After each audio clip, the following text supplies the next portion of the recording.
Assalamu alaikum Bamara.net abonné au Mali kɔnɔ ani Mali kɔkan an ka foli b'aw kelen-kelenna bɛɛ lajɛlen ye wagati na ka to a sigiyɔrɔ la o la an b'a jira la k'a fɔ ko bi alamisa ye juin kalo tile 9 san 2022 a denkɛ n'a balimakɛ dɔ n'o ye Kuje Tumani ye ka bɔ Bamara.net bɔlɔlɔw sanfɛla la bi an ka émission na an b'a fɔ entrepreneur cɛwra ni an sigilen a kɛnɛ kan kura ye tuguni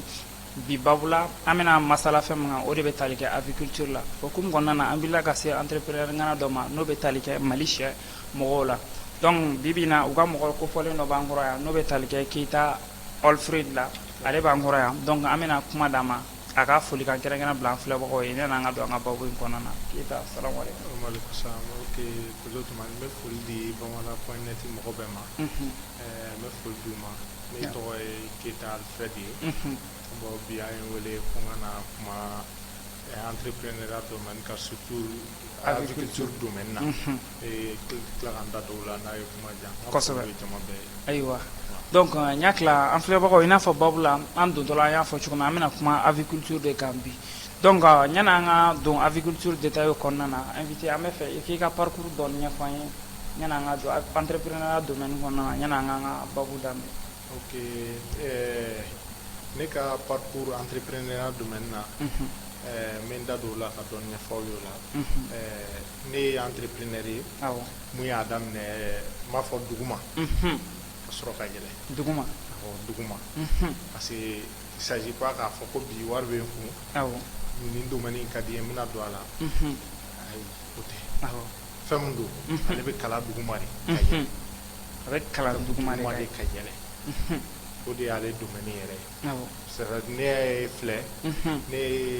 en 2015 ne ye n ka entrepreneuriat daminɛ n yɛrɛ ɲinɛ ma 2015 n yɛrɛ ɲinɛ ma k'a sɔrɔ i t'a dɔn ka sɔrɔ n t'a dɔn parce que san dɔ la wari dira n ma ko n ka taga selimafɛnw san n ye profité o fɛ ka essayer ka sɛ dɔw san sɛ dɔw san k'olu lamara i b'a fɔ sɛden 13 ɲɔgɔn n ye o san ka olu lamara bon olu nana kumaya n bolo bon n ye n t'o la directement ka na den 30 la ka bɔ den 30 la san ka na den 50 la bon o den 13 in yɛrɛ n ye mun lamara n y'o feere sigidala mɔgɔw ma 500 o feerelen kɔfɛ n nana den 30 la bon ka bɔ den 30 la ka na den 50 la bɔ den 50 la ka taa den 100 la bon n ye siɲɛ 2 kɛ den 100 la o senfɛ n b'a feere sugula mɔgɔw ma bon n tor'o la ka na fo den 300 la n ko ja ni fɛn ye baara fɛngɛ ye koyi baara nafama don ne tɛna to ko in na koyi mais n ye nin bɛɛ kalan n yɛrɛ ye parce que chaque fois n bɛ essayer ka dɔ fara nombre kan donc o b'a jira k'a fɔ e ma sɛ mara kalan yɛrɛ kɛ ne ma sɛ mara kalan kɛ parce que ne bɛ y'a daminɛ kuma o y'a sɔrɔ ne bɛ bagi la o kɔfɛ de bagi sɔrɔlen kɔfɛ 2018 kɔfɛ n taara agronome n taara o kalan kɛ université Mandi Bugari la n m'a faamu bon ka tila o la licence la mais o bɛɛ y'a sɔrɔ ne ye n ta daminɛ o y'a sɔrɔ e bɛ dɔ dɔn ka ban o y'a sɔrɔ ne bɛ dɔ dɔn ka ban o de la n y'a fɔ fɛn bɛ daminɛ duguma de ka yɛlɛ sanfɛ ayiwa n y'a tila an ye dɔɔni faamu i ka aviculture domaine parcours kɔnɔna na mais sisan e yɛrɛ ka ye cogo la aviculture ye fɛn jumɛn ye bon ne ka ye cogo la aviculture ye domaine ba de domaine den tɛ dɛ domaine ba de don parce que bibi in na mɔgɔ minnu bɛ sɛ mara la n'u bɛ ka population satisfait parce que bɛɛ tɛ se ka farafin sɛ san bi dɛ a ma nɔgɔn voilà bon mɔgɔ minnu bɛ sɛ mara la olu ka fɛn bɛɛ bila k'u ɲɛsin a ma pour que u bɛ se ka population satisfait i m'a faamu bon o satisfaction kɔnɔna la fɛnɛ a sɛ da man gɛlɛn mais a marali ka gɛlɛn a da man gɛlɛn nka a marali ka gɛlɛn o y'ale domaine ba ye i m'a faamu ale da ka gɛlɛn mais a da fɛngɛlen don mais a marali ka gɛlɛn ok n y'a tila an ye dɔɔni fana faamu min ye aviculture kɔnɔna ye sisan a ka entreprise in kɔnɔna n'o bɛ tali kɛ Mali sɛ kɔnɔna na a ka sɛ mara a lahala bɛ cogo jumɛn a ka entreprise in kɔnɔna na a bɛ sɛ mara ka da cogoya jumɛn na bon an ka entreprise kɔnɔna la an bɛ sɛ mara avec les normes sanitaires norme sanitaire o de ye sɛ mara yɛrɛ kolo gɛlɛnmanba ye o de la i ma ye n ko foli bɛ sɛ maralaw ye foli bɛ sɛ maralaw ye foli b'u ye dɛ foli fana b'a dunbagaw fɛ foli b'a dunbagaw ye mais foli belebele bɛ di a la maralaw ma parce que norme sanitaire bɛ mun fɔ nin ye tan ale sɔrɔ ale ka gɛlɛn sɛ mara la ka tɛmɛ fɛn bɛɛ kan o de la n b'a fɔ ko a yɔrɔ domaine na ale bɛ daminɛ duguma ka yɛlɛ sanfɛ n'o ye sɛ ka saniya n'o ye sɛ ka sanitaire ye parce que sɛ mara yɛrɛ kolo gɛlɛnba norme sanitaire n'i y'o ta k'o bɔ a la tɔ b'a dɛn kɛrɛfɛ tɔ b'a dɛn kɛrɛfɛ parce que an bɛ sɛ mara nɔgɔ sɛ nɔgɔ ni fɛn minnu bɛ yen n'i taara sɛ marala yɛrɛ sɔrɔ a ka sɛ baara la i bɛ foli lama dɛ a dunbagaw ta albannen de bɛ se olu ma o de la an tɛ donc a dunbagaw b'a dun nɔgɔya kɔnɔna na olu b'a dun nɔgɔya kɔnɔna na u b'u ka wari bɔ dɛ mais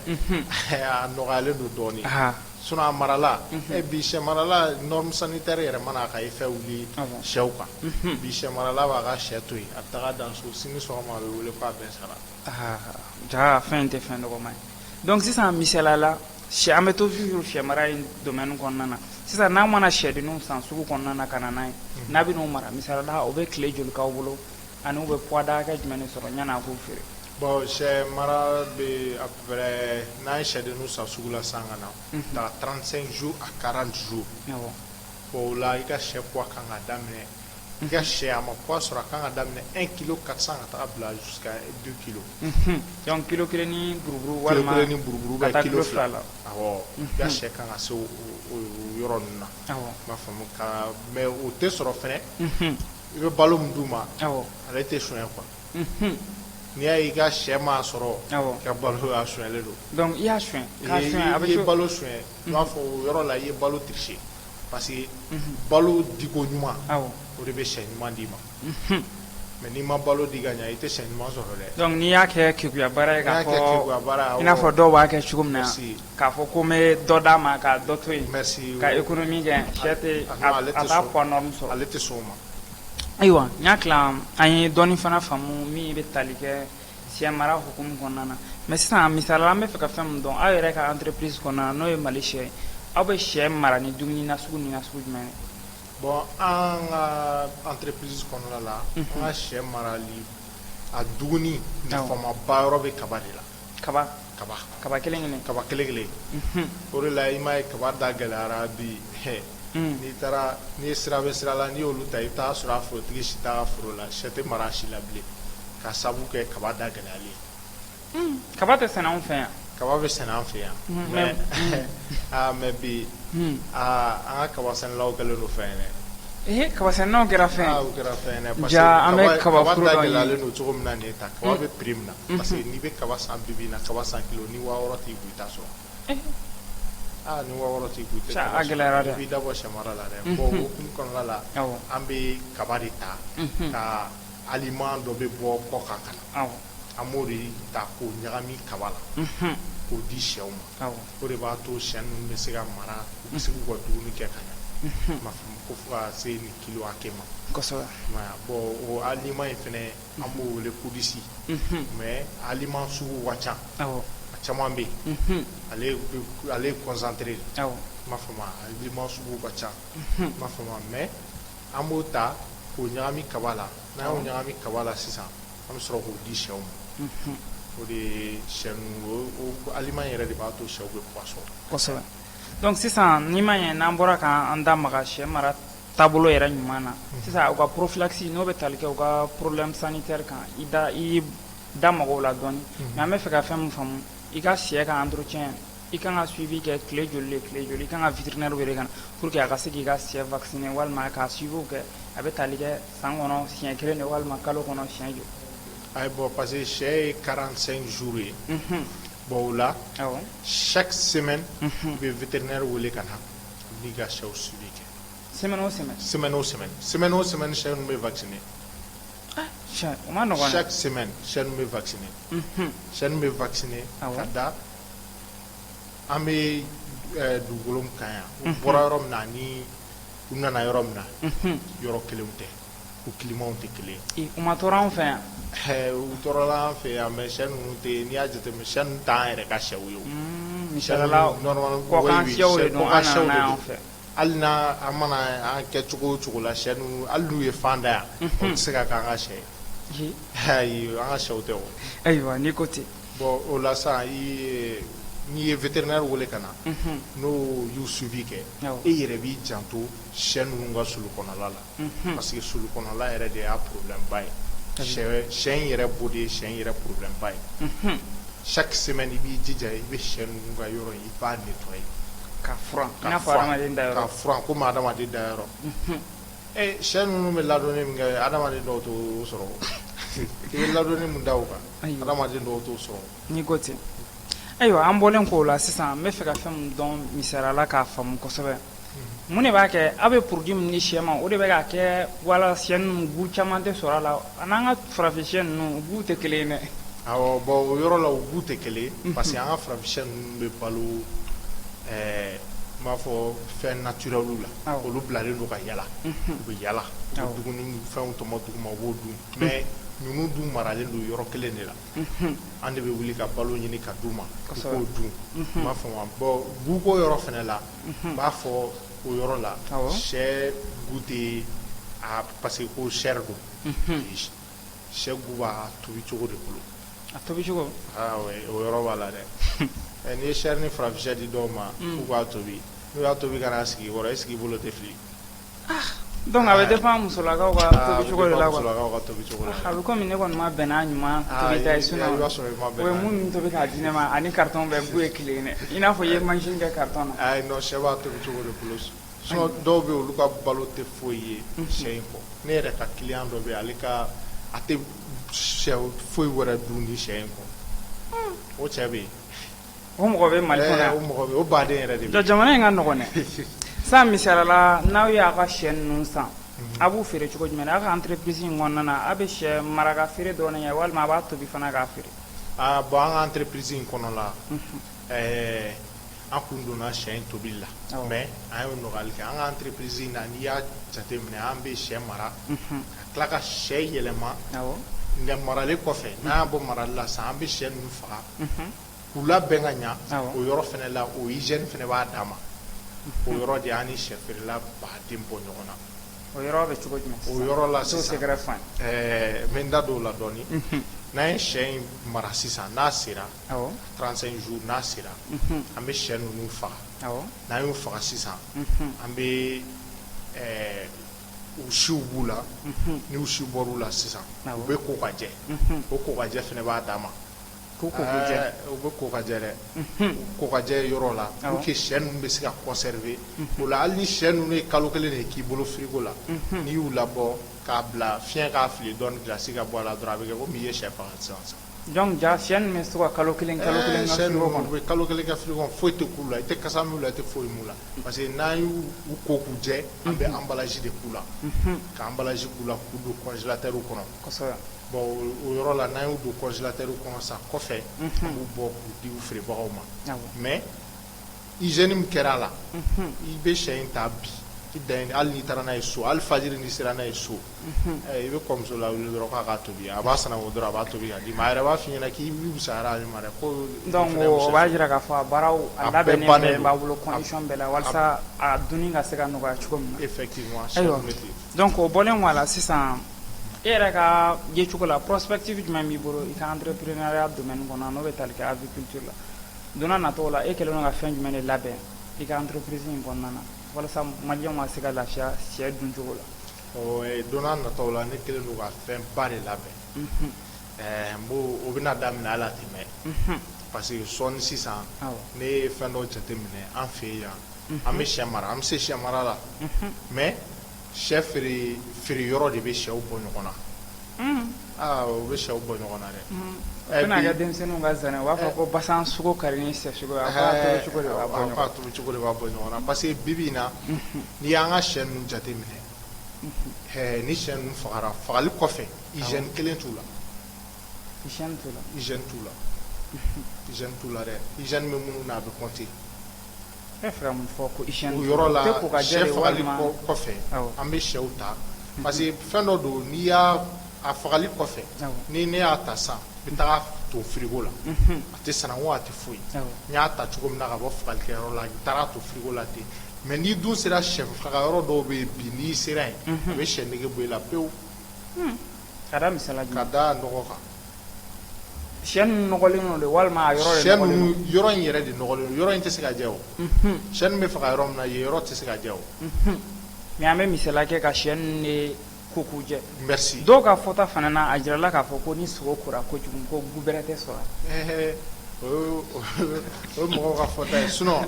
n'i ye sogo ko k'a jɛ est ce que gun b'a la o la o kɔfɛ kɔnɔbara tɛ ko kɔnɔbara kɔni tɛ ko a fɔra de ko sogo ko déjà k'a bɛ exposer salaire kan ko microbe min b'a la ko bɛ kɛ sababu ye k'olu bɛɛ faga ko mais n'a kora dɔrɔn ko diya tɛ sɔrɔ hali an fitininma an tun tɛ sɔn ka sogo ko kosɛbɛ ten cogo la microbe bɛɛ hali n'i y'a tobi microbe bɛɛ tɛ faga o microbe dɔw bɛ yen olu ye résister chaleur yɛrɛ de ka di olu ye chaleur de b'olu tɔ kɔgɔ kosɛbɛ microbe bɛ yen chaleur de ka di olu ye olu de b'olu tɔ kɔgɔ o de la sɛ mara fanba n'a marala par exemple an ka entreprise n bɛ kuma o kan sisan an ka entreprise an y'an entreprise dayɛlɛ jumɛn yɛrɛ la an y'an entreprise dayɛlɛ ka tugu sɛ mara dɔrɔn tɛ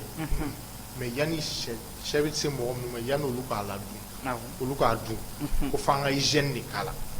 parce que ka tugu an kɔnɔbara tɛ ko n'an ye o kɛ sisan hygiène k'a la